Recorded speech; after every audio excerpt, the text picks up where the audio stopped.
One of the most remarkable qualities of most of the films made by Joseph von Sternberg with Marlene Dietrich is their basic silliness. They are not camp, because they neither take themselves too seriously nor send themselves up with a heavy wing. Sternberg's luminous images, Dietrich's erotic appeal, and the production resources of a major studio assure an obvious sophistication which, however, never quite obscures the underlying trashiness and doesn't really try. The tightrope the films walk between bathos and sublimity is just one source of their fascination.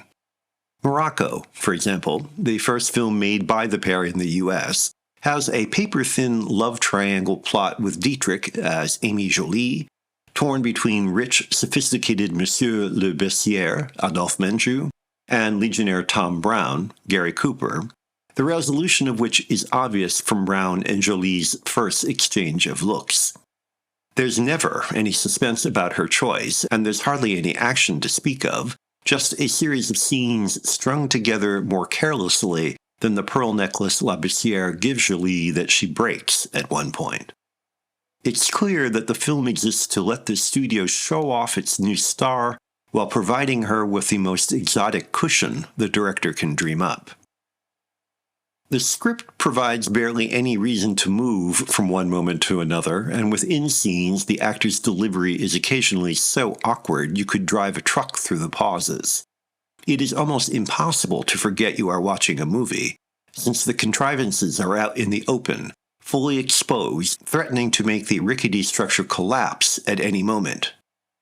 And you couldn't care less. There are several reasons why.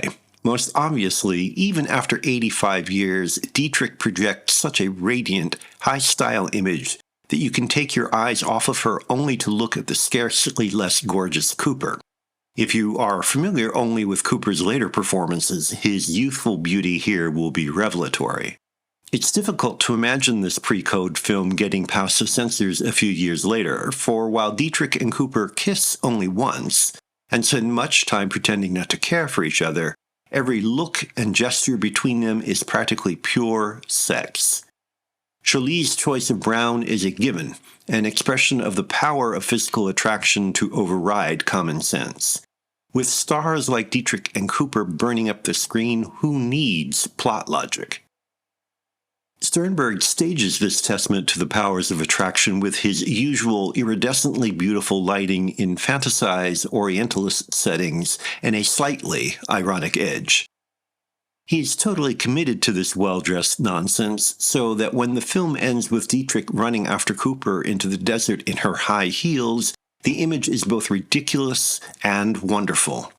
Indeed, wonderful because it is ridiculous, proof, if ever it were needed, that the power of the moving image, like desire itself, far exceeds any need to justify it.